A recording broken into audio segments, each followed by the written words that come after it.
Well, welcome everyone. Thanks for being here and taking the time. We're going to give it maybe just another minute or two and let people come on in and have a moment to get situated. But yeah, we really appreciate you being here.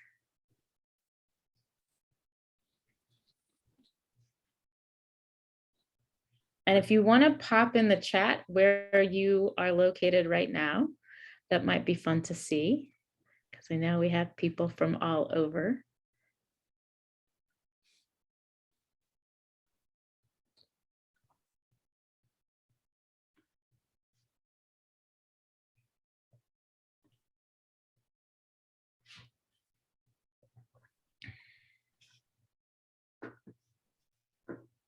Detroit. Two people from Detroit.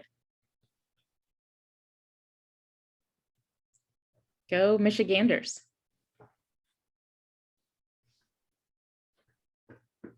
Ottawa, India.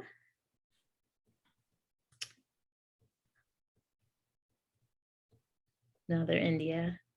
We're gonna have to get an India map so we can pin where everybody is.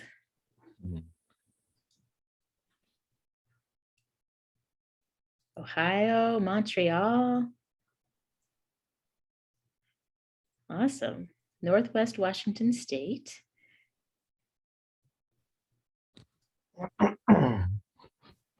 Mumbai. Lots of representation. This is wonderful.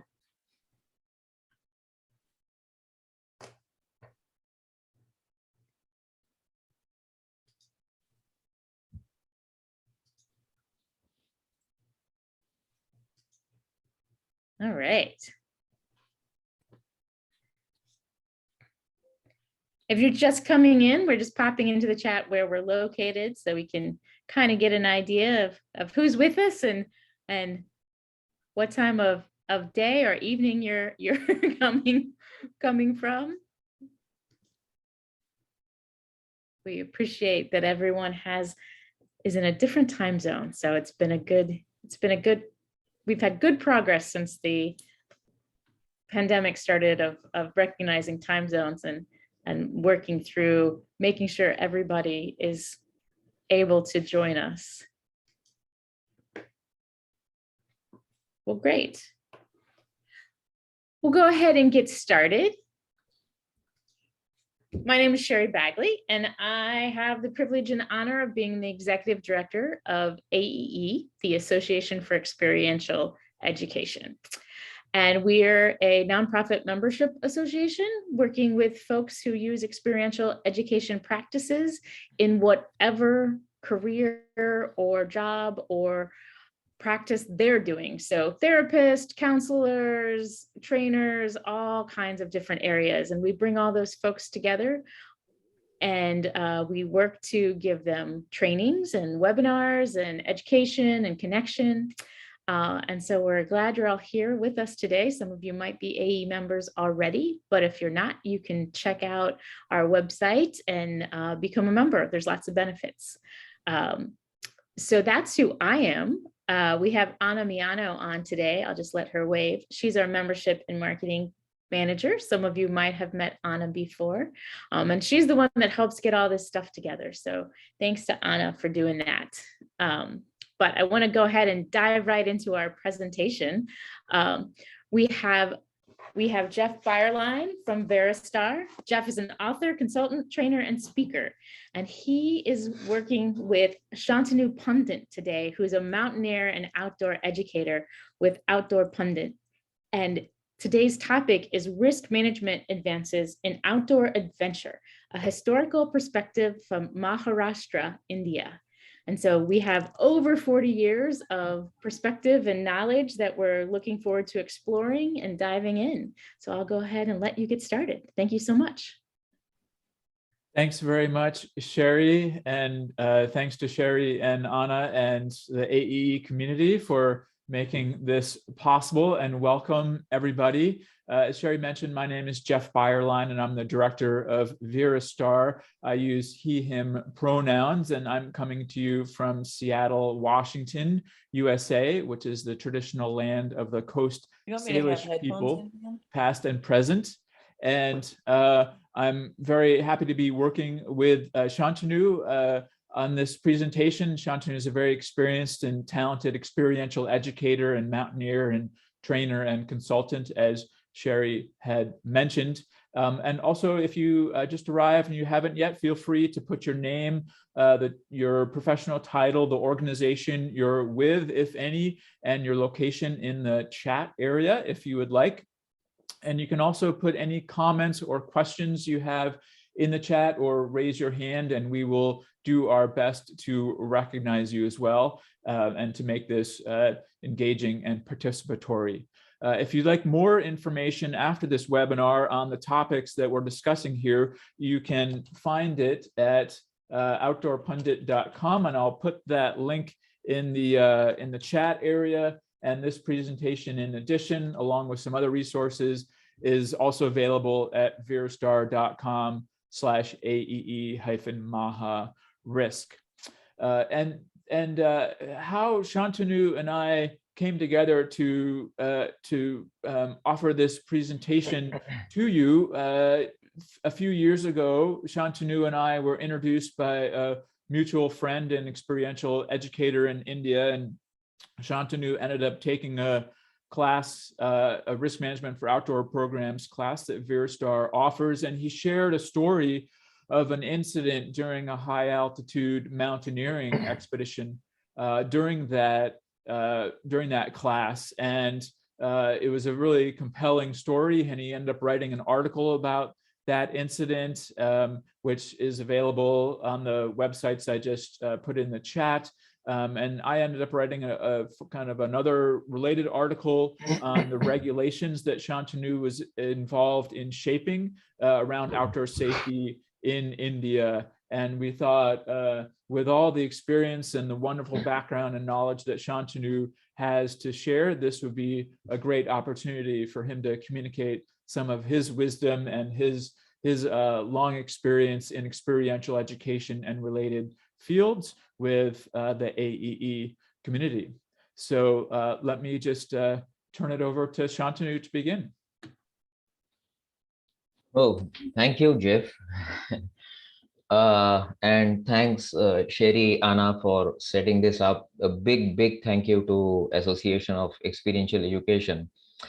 As I said, Sherry, this is indeed a great privilege. I mean, halfway across the world, and we are all so excited here. You should have seen the activity on social media today for the last 2 days. It's really wonderful to be here.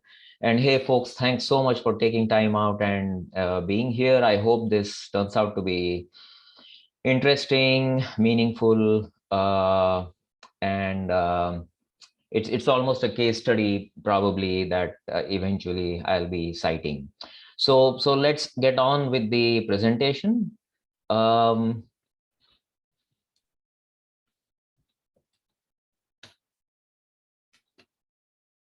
So this is not moving. I'm sorry.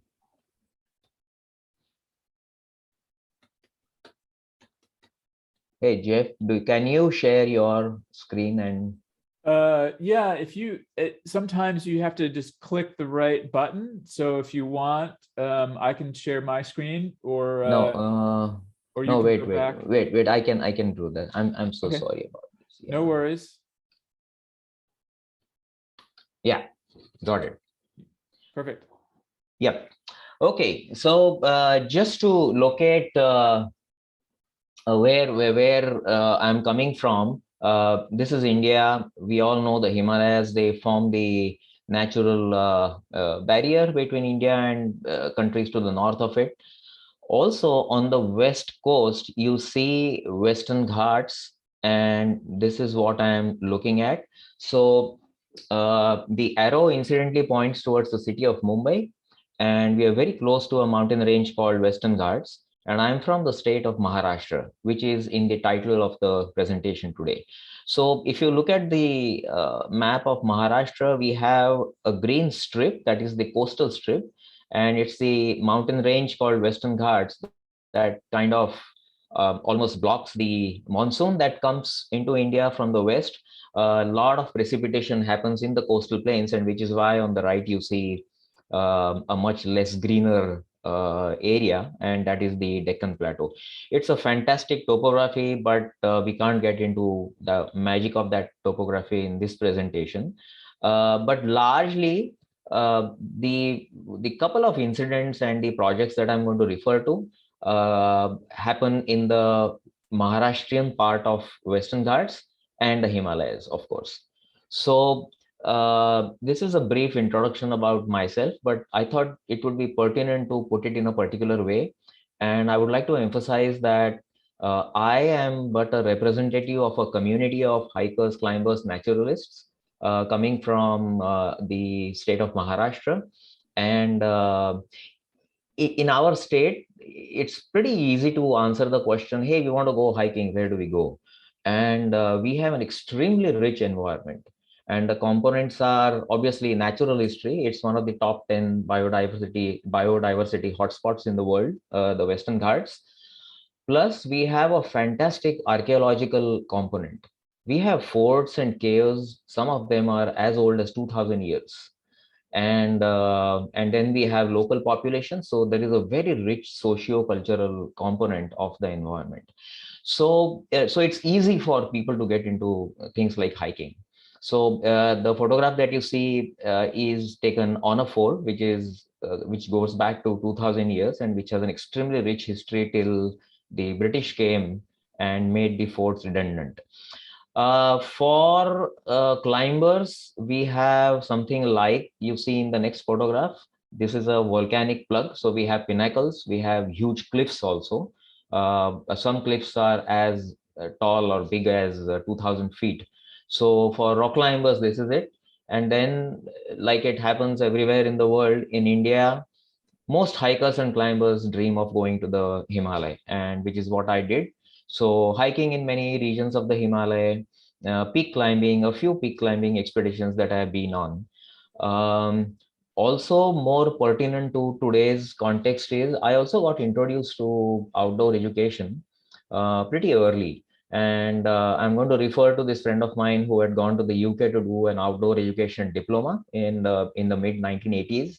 He came back with this fantastic thing, and that's how I got involved with 8 to 14-year-old children coming on an outdoor education program. More about it a bit later. I also facilitate outdoor management development programs for the business world, and I've been an instructor with National Outdoor Leadership School, which is NOLS in the USA. So I've been kind of working 2 courses per year for about 12, 13 years, but now I no longer work for it. So this is my very brief background, and let's move on to something that the presentation will end with. Given the diverse kind of background that I was privileged to experience, it was easy to start understanding how organizational level work happens, and which is why I got into documenting stuff. So on the left, you see an artificial rock wall. I did this for a resort.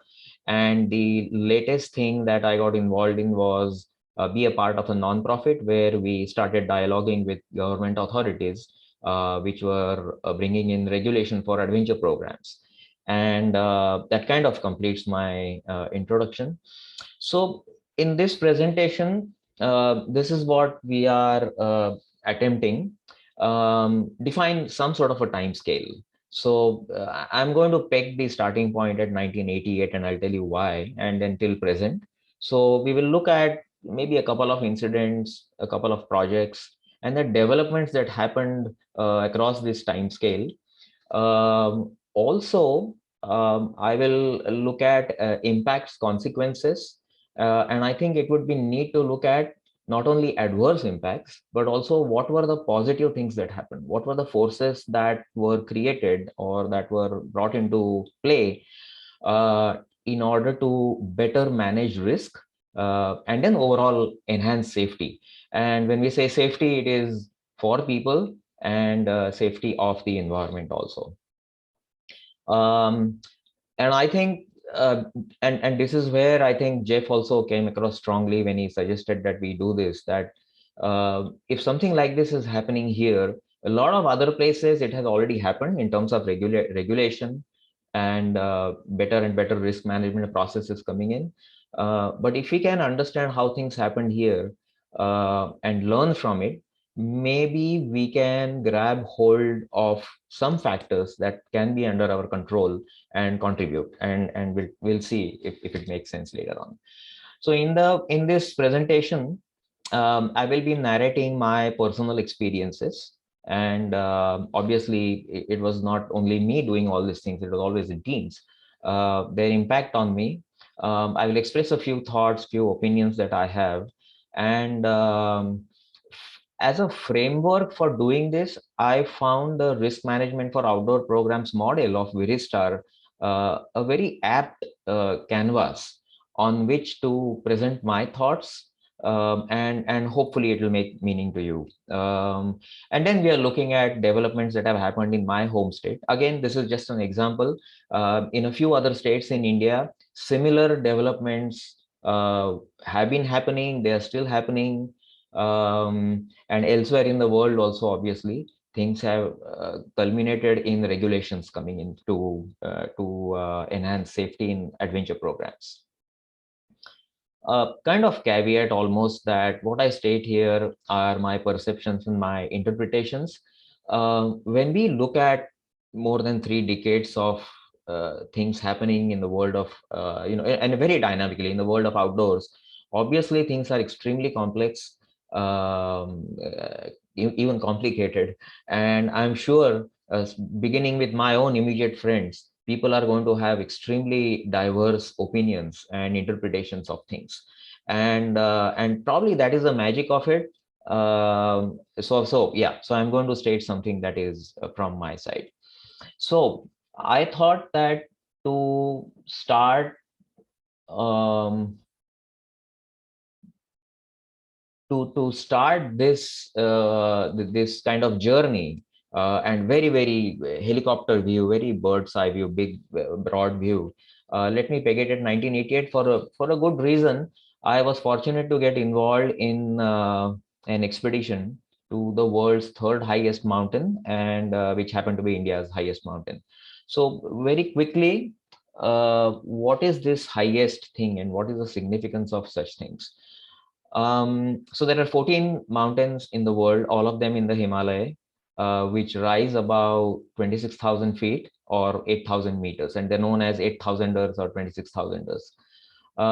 And that line of 26,000 feet defines a zone above which, and that zone is the death zone, again for acclimatization, medical reasons.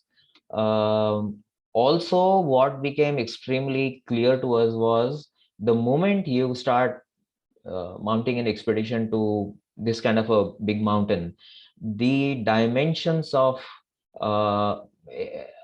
arranging and organizing it suddenly grow exponentially. So we are looking at logistics, we're looking at funds, we are looking at the kind of expertise needed, the kind of equipment that's needed, so on and so forth. Everything multiplies tremendously, and it turns out to be really quite a big undertaking, and I'm talking of 1988. So to kind of locate the mountain, it straddles the international border between Nepal and India. It's situated on the north-south ridge called the Singalila Ridge. And if you see west, there is Mount Everest. And yeah, Kanchanjunga is that red mark. This is a photograph taken as we approached the mountain in 1988. So Kanchanjunga is a massif of 4 peaks. And we were attempting the southwest face. I thought it would be neat to depict certain mountain features with the help of a sketch, because we will be looking at an incident on one of the features that I'm going to describe just now. So Basecamp was a big mound. It was largely devoid of snow when we reached there. And from there, our route went up what is known as the hump, traversed across to the upper camps, and then dropped down into a plateau, which we can't see in this sketch, and then climbed up what is known as an upper ice fall to gain a 24,000 feet high massive plateau called the Great Shelf. And the red line ends where our two summit attempts ended, and I'll come to that a bit later. So I would call your attention to Upper Ice Fall, where we had pitched our Camp 3, because one incident that I'm going to narrate happened there. Now, my idea of starting from an incident is like this. So we will look at an incident. Remember, there is a canvas behind us called the risk management model, risk management for outdoor programs model. And then my intention is to kind of slowly broaden the spectrum of discussion, and keep on doing that, enlarging the whole thing. Eventually, we will reach the stage where a state government body was contemplating regulation. What it will also do is help us understand how I'm kind of juxtaposing my thoughts vis-a-vis projects and incidents with the broader canvas of the risk management model. Okay, so this incident that I'm going to narrate happened when I was at Camp 3. I reached there, we set up camp, settled down, cooked, and went to sleep. And at around midnight, there was this huge storm, and the wind speeds were so high that we could not stand.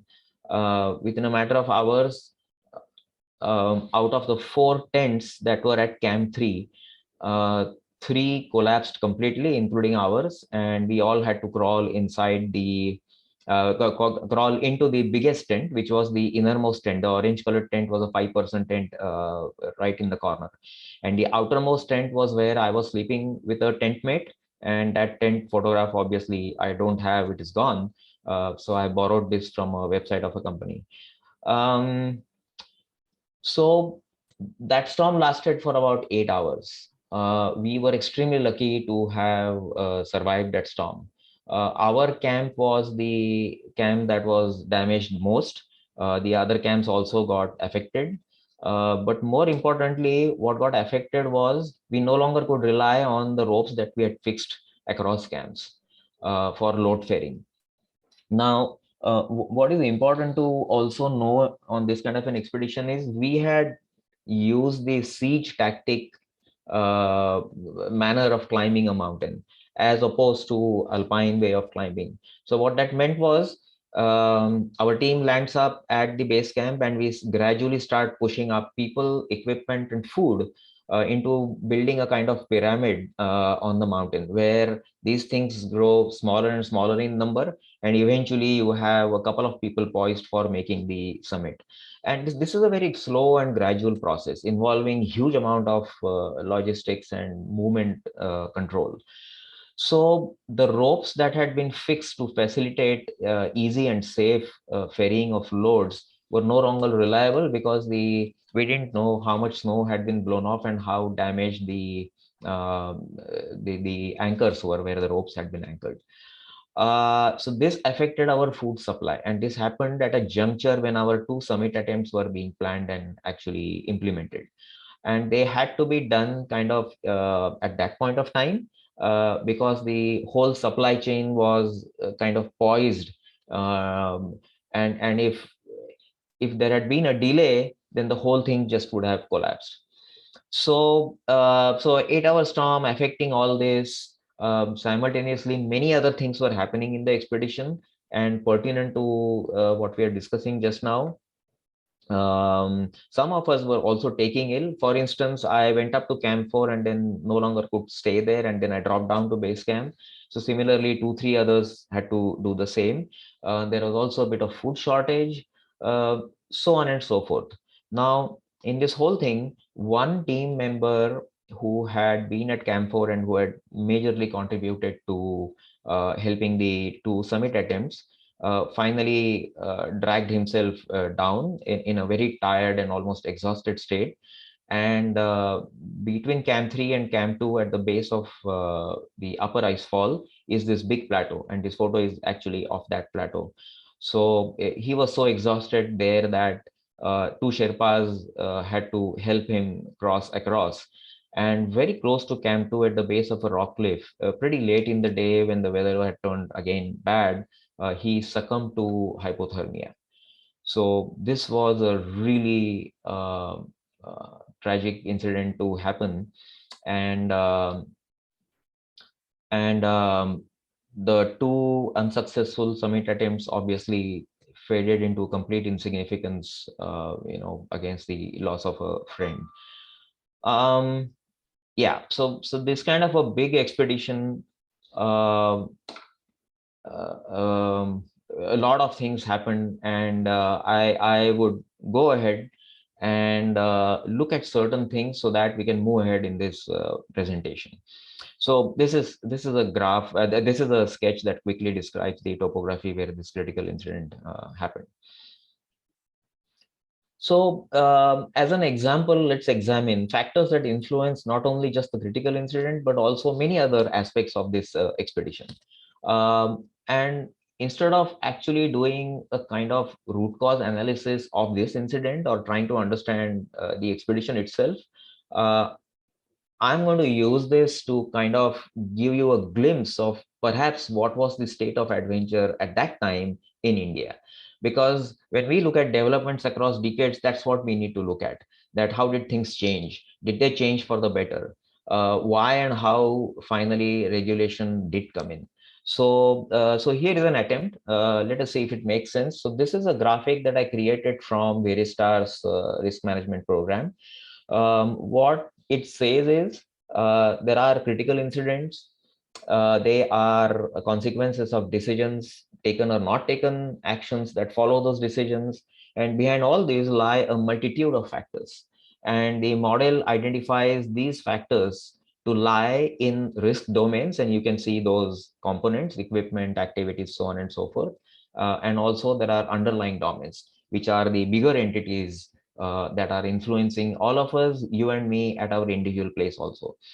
So for the examinations that we will do in this presentation, this is the framework we will be using.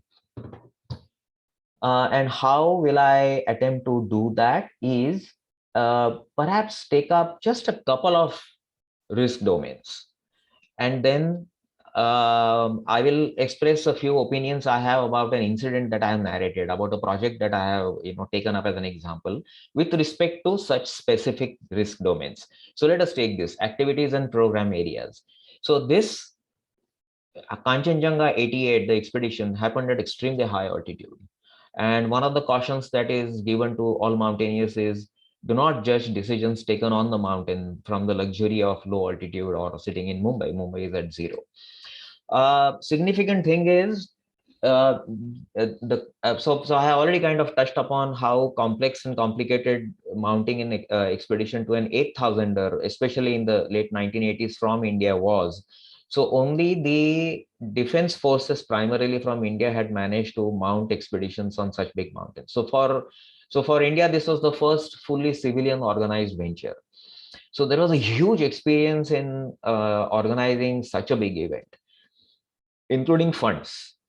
And then there are members who went above 8,000 meters, and that also was a big experience that came back. Let us look at people now. I mean, the model says participants and staff, but we were climbing members. So when we reached out to the public for raising funds and a whole lot of help, there was tremendous support from society, government bodies, and private companies. It was amazing. They just loved the whole idea of this kind of a venture. And some of us discussed this, that maybe some climbers in the team did get burdened by perceived expectations by the people who had helped us. On an individual level, at a micro level, there were likes and dislikes of food, and plus there was food shortage. So I think these things affected us adversely. The whole thing was compounded by the storm that I had described. So maybe such factors influenced certain decisions, certain actions that culminated eventually in that horrific tragedy. like for instance, many of us stayed above base camp for extended periods when we all knew, and obviously what is advised is, in this kind of a gradual effort of climbing up, you go high and then come down, recoup at, let us say, base camp or even lower, and then again go and climb up. But many of us, including myself, we stayed above base camp for really extended periods, and this was probably a normalcy bias that had crept in. So these are a few examples that I have in using the model. Fantastic stock of equipment, and some of you may find this really intriguing. Till that time, when people like me, civilians, went to do mountaineering courses, we were given leather shoes and wooden ice axes to do 1 month mountaineering courses. There was no way we are going to climb such a big mountain with such equipment that was available to civilians in India. So we decided to import stuff from the UK, and 1/3 of the budget was consumed by that. What we did was, when we came back, we set up a separate trust for the equipment and made it available to civilians. So we returned everything, not returned, we deposited everything into this trust. And for a lot, many years, mountaineers from all over India came to Mumbai to hire equipment out from the trust that we had established. So we could go on. We could go on about all of these things, but I would like to say that the impact of this kind of an experience on us as expedition members was huge, and to put it mildly. Shantanu, yeah, a major expedition like this can be a real life-changing experience for participants, and I think it'd be interesting to hear about how the Kanchanjunga expedition influenced your involvement after the expedition in outdoor education and adventure tourism in India, including in advancements in quality and safety in those activities. Yeah, so at that time, I don't think we were consciously thinking about contributing to better risk management and all that. That's kind of a given, but nothing as elaborate as what we are discussing today.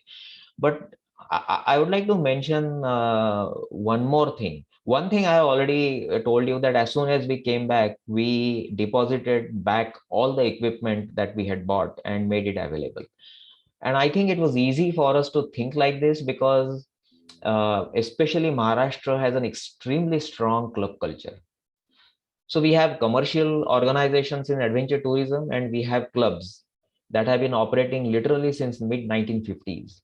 And obviously all club work happens voluntarily. So I think somewhere that lies at the core of many of us. And an immediate thing was this, that we set up as a trust, and we called it Roots. So the leader of the Kanchanjanga expedition had gone to the UK in mid-1980s to do an outdoor education diploma. He came back and had a specific goal of setting up the first outdoor education center in India.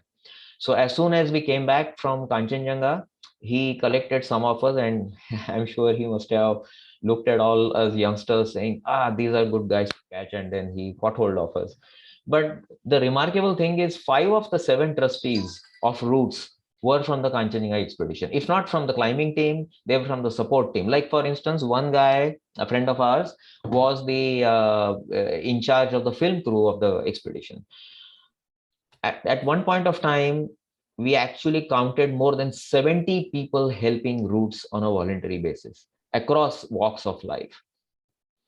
So I think what we could do is we could quickly look at again some example risk domains that will starkly highlight certain features of this, and then move on to the advocacy nonprofit part. So this was a 5-day outdoor education program. We told schools that we would do it only during the school time, that it should become a part of schooling, which was a novel idea. Adventure camps for children were happening during vacations. But to design something based on the concept of outdoor education, which addressed not only personal development goals, but also academic goals, or integrated with academic goals, was something, I mean, people like me were completely sold on this whole thing. Plus activity program area, what we did was adapt and design a program based completely on the local socio-ecological environment of the Maharashtrian part of Western Ghats. Schools loved us. Education is school principals and directors that we talk to. They simply loved us. We within 2 years we were conducting more than 16 one-week programs in a year, all during school time. The media coverage for our events was really completely unexpected, quite a lot of it. So obviously donations came in, but I think the connection to safety is something like tube well, for instance, ensured that we had water of our own. And for instance, in Maharashtra, in Western Ghats, there are no perennial streams.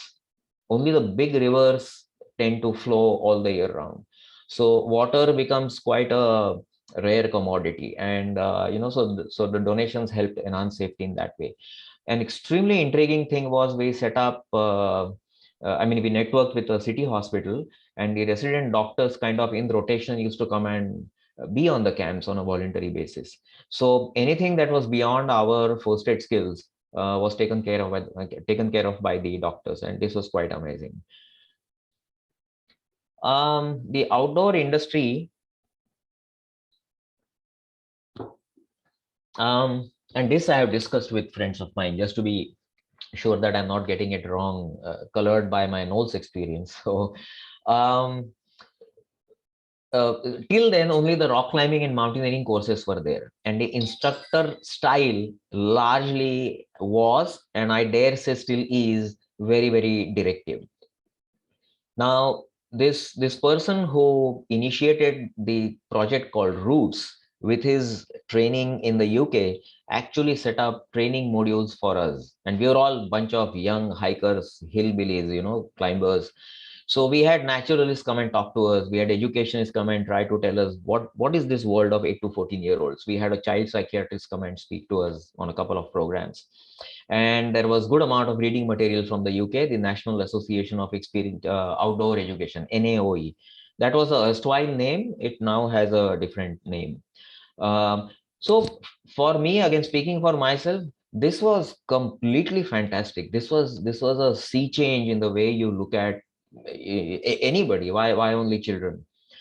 So time to go to much broader context. When I set up my adventure travel company with a friend of mine, I was very conscious how lucky we were, because what had happened was in 1991, that juncture is termed as a milestone where the Indian economy was completely liberalized in relation to what existed till then. Now, what that meant was a lot of foreign investment came in. A lot of foreign companies started investing here in terms of even effort coming in. So very obvious changes were seen in, let us say, the number of TV channels that completely blossomed suddenly. And then the automobile industry, very, very stark difference. Now, the spin-off effect, and I'm saying spin-off because the outdoors community, adventure community is minuscule, even today, compared to the Indian population, so which is I'm calling spin-off. But with increased exposure to outdoors adventure, let us say through TV channels, meant a sudden change in the way people were looking at holidaying along with the children. So, so people like me who set up businesses in adventure tourism suddenly had this new, market segment, to use business terminology, of people who were looking for such things. And then not only something like Roots, but HR professionals in the business world started experimenting with this methodology. This was quite a dynamic and fantastic explorative stage. Even the entertainment industry. So for instance, I've been involved in setting up adventure sequences for a couple of ad films and, TV channels. Children, yes, went through a lot of change. Adventure camps started becoming outdoor education. Many people across India started experimenting. Also, adverse impact on the environment's various components. And again, just a quick reminder, we're looking at natural environment. You're looking at archaeological, where things that had lain there for thousands of years suddenly started getting stolen. And then there was a huge impact on the local population. So we have these tiny villages tucked away into corners in the Western Ghats, and suddenly there were large number of people visiting them with, fancy clothes, fancy cars, and money. And yes, it generated employment, but there were also adverse impacts. So 2000 onwards, the dramatic increase continued. Effects started getting more pronounced, and we will see one of the effects later on when I come up with the graphic. Increased attention by concerned citizens. Just a quick example: somebody filed a case against one or two Himalayan rivers getting spoiled, and the National Green Tribunal at the central government level had to step in there.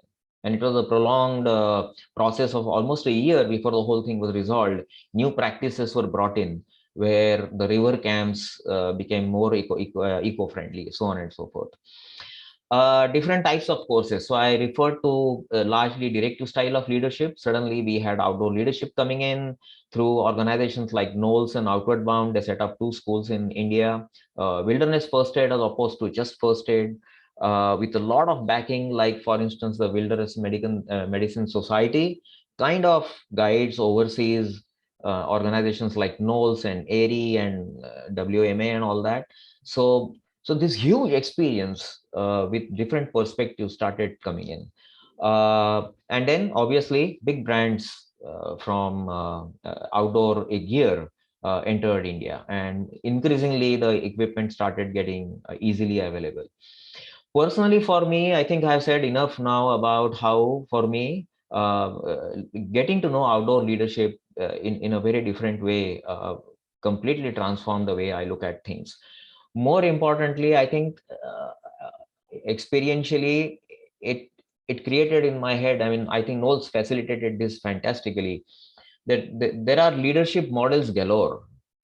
But to create concrete links between concepts and models and field practices, and to help you relate to them so that you keep improving, was something quite amazing. And I got a glimpse into how outdoor organizations then start functioning. So what I did was I started training programs for hiking and mountaineering clubs.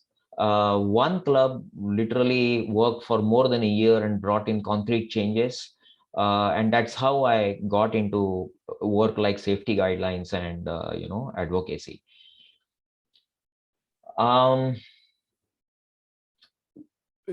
Shantanu, it seems like since the 1980s, the fields of outdoor education and adventure tourism advanced massively in India, including in pedagogy, risk management, equipment access, programs, and training. And you'd also mentioned that outdoor recreation became much more popular, but there weren't always good safety procedures in place. And so eventually the government gets involved when safety incidents become prominent.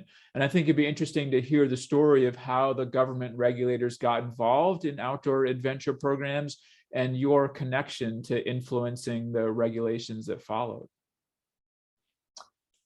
Yeah, so the increase in numbers is so huge, overt, and kind of almost in your face. There are, and as I told you, Western Ghats has a lot of forts and caves. So there are some popular destinations which are fairly easy. So it's easy for even non-hikers to go there. And then we have a lot of people going to the Himalaya to experience snow, because bulk of India never experiences snow. It's only in the Himalaya. And that's just one example. The Himalaya itself is quite fascinating.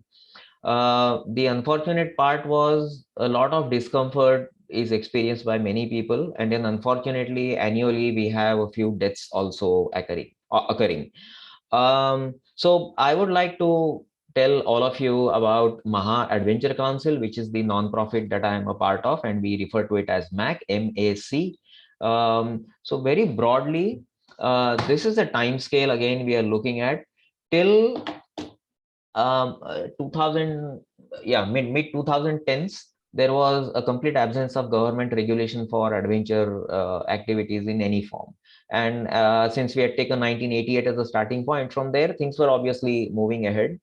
And there was a striking number of people enjoying the outdoors. So we have recreation, we have personal development, experiential education, and a tiny bit of therapy oriented programs also in the outdoors.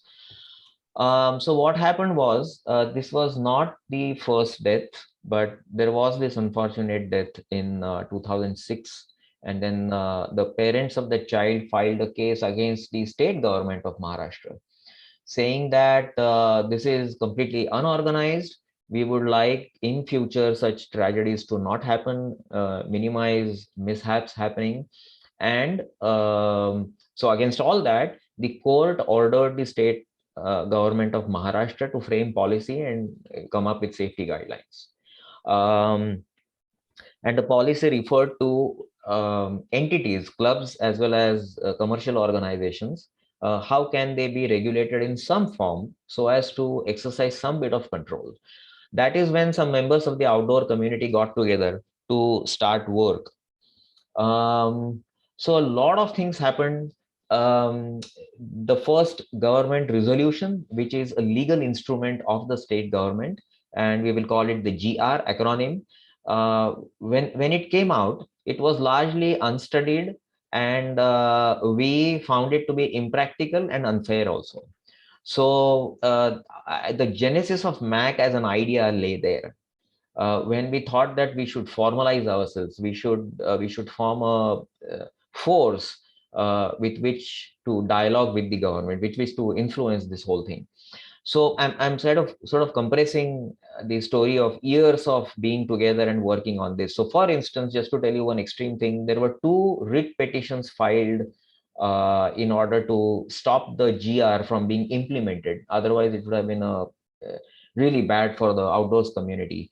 To kind of cut a long story short, 2021 August, an amended GR came, and with a strong influence of MAC.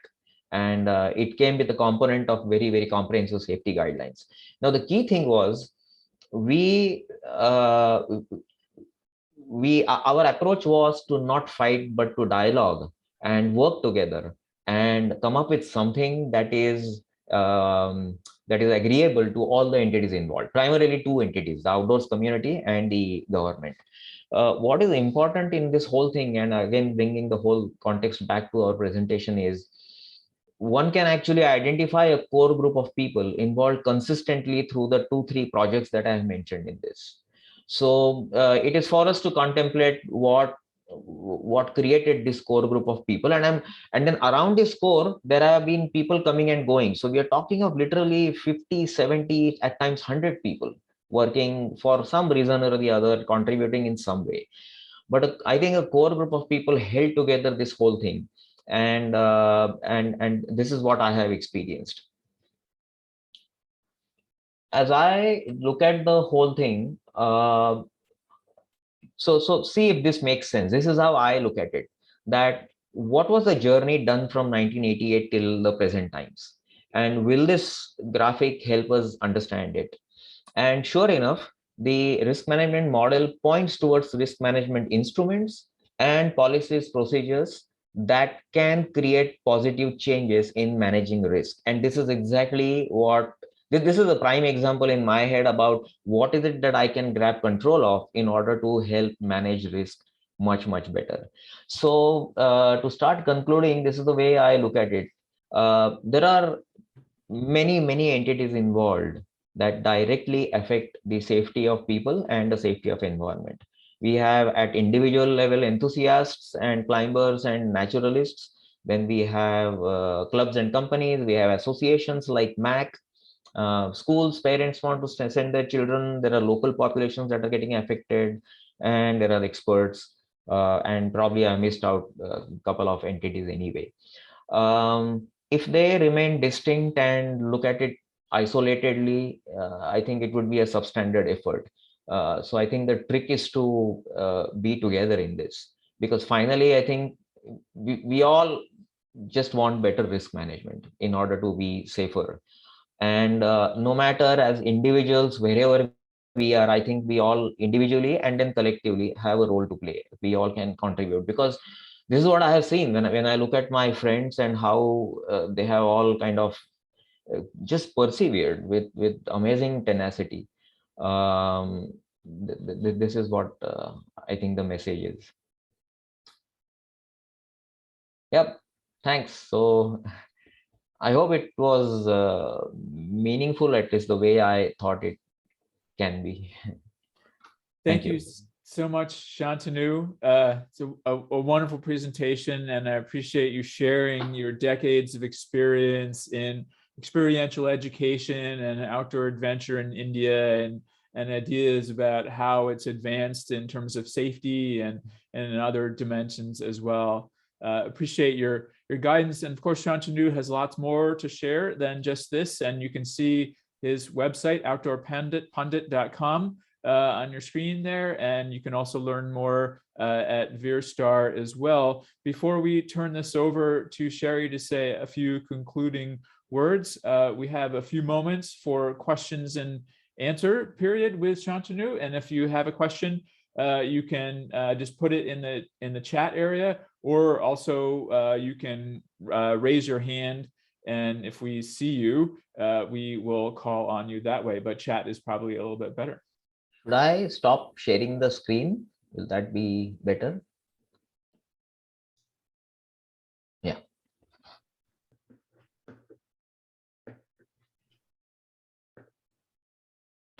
So feel free to put in questions if you'd like. Shantanu, one question has to do with about your connection to India and the Association for Experiential Education, and you've been involved in helping bring AEE's accreditation scheme to India, and I wonder if you could talk briefly about that. Oh, I just happened to be at the right place. So there is this outdoor education center which is based in the Himalaya, and I freelance for the center. I teach their outdoor leadership courses and wilderness first aid courses. So when the director of the center decided to consider accreditation, the challenge was to create documents which reflect all the practices that we anyway were following, as well as meet all the expectations of the accreditation standard. So because I had been dabbling in that through my private consulting work, I was lucky to have been given that. So yeah, so the way it worked was, first they decided that yes, they want to go in for accreditation. Then I wrote the primary draft of the whole document, and wherever there were gaps, I kind of filled them up with documents that reflected field practices. And yeah, and that's how the whole thing progressed. So I hope that answers the question, Jeff. Thank you, Shantanu. And Sarbijit asks a question. My little experience puts formal education at the center of a lot of issues. I feel risk management is both a skill and an attitude. How do we up the level of formal outdoor education in India?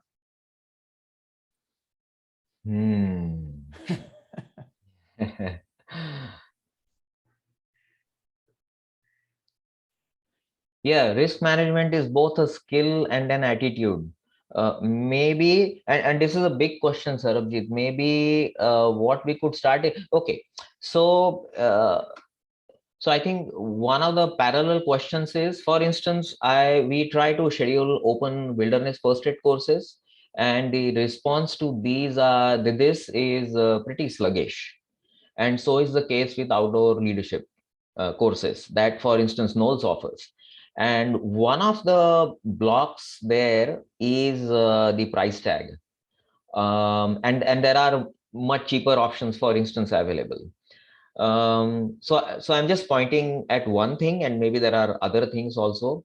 So I think if such courses are made accessible to a greater number of people, maybe the benefits of them will be seen on a wider scale.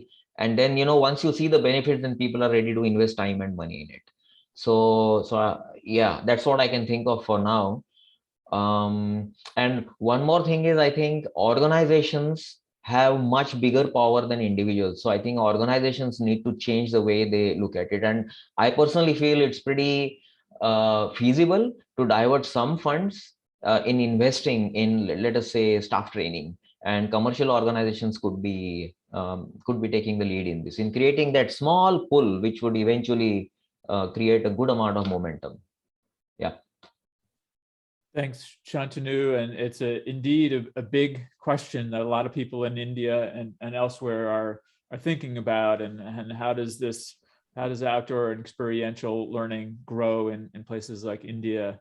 One final question for you, Shantanu. It seems like one of the things that MAC has been really successful at doing is advocacy, and the Association for Experiential Education has had an interest in advocacy and looking at kind of regulations and standards and expectations and that sort of thing around experiential education. Do you have any advice for the AEE community about how in the US or elsewhere they're operating, they can influence regulation and influence policy at a very high level in the way that MAC has been so effective at doing?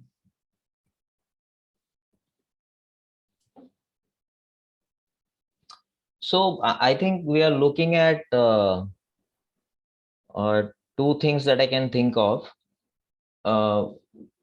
One is we will have to wonder about the motivation that this core group of people that I kind of keep referring to, what has kept them in this field of voluntarily working for various aspects, and the whole thing then kind of naturally culminated in a force that could effectively dialogue with the government. There could be many factors that explain the motivation. That is one thing. And the second thing I think is the effects of non-regulation became too strong. And when it's like, if something is going to affect me and my functioning and my very existence, perhaps in the field that I've chosen to be in, then I need to do something about it. So I don't know if that answers the question, but I think I truly believe that coming together is the only answer. I must also say that outdoors people tend to be extremely strong as individuals, and it's sometimes hard to come together and work so continuously on something.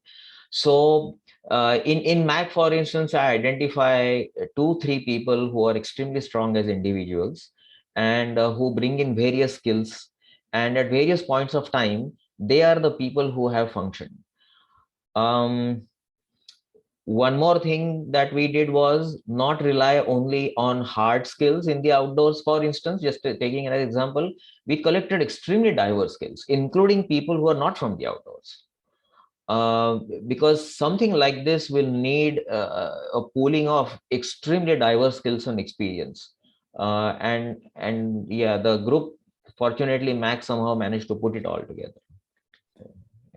Thank you so much, Shantanu. I appreciate your sharing your wisdom and your experience with all of us. Let me now turn it over to Sherry for some final words. So thank you, and thanks once again to AEE, Sherry. Thank you so much. Oh, thank you, Jeff and Shantanu. That was a wonderful presentation. So many learning points, and really appreciate you sharing that very personal experience with us, and how you moved from that personal experience and really succeeded in transforming what's happening in outdoor education in your area. So appreciate that. Thank you so much. Thank you all for being here. I know some of you are going on to other things right now. I just wanted to say thank you again for being part of AEE and including us in your day or your evening. Don't forget to check out our website. We do have another webinar coming up in April about processing and debriefing with Jennifer Stanchfield and Deidre Goodwin. If you yourself have ideas about a webinar that you'd like to see or that you'd like to produce or present, let Anna and I know. We'd love to have more content available to our membership. You don't have to be a member of AEE. We just like to provide opportunities for learning. And then also on that note, don't forget, we are having an in-person conference in November. There will be a virtual portion also, but in North Carolina. So it will be AE's 50th conference, and we're really looking forward to coming together and sharing and having fun and laughing and learning from each other. So if you're available November 10th through the 13th, we'd love to see you there. Workshop proposals and pre-conference proposals are open right now. So if you have an idea for something you'd like to present, please put that in. And again, we'd love to see you there. And as always, reach out to Anna or I. AAE is here for you all. You are our membership. We want to make things better for you. So let us know if you have any ideas or thoughts. You can email us, call us, Facebook message. We're here. Thanks so much, everyone. Thank you. Thank you.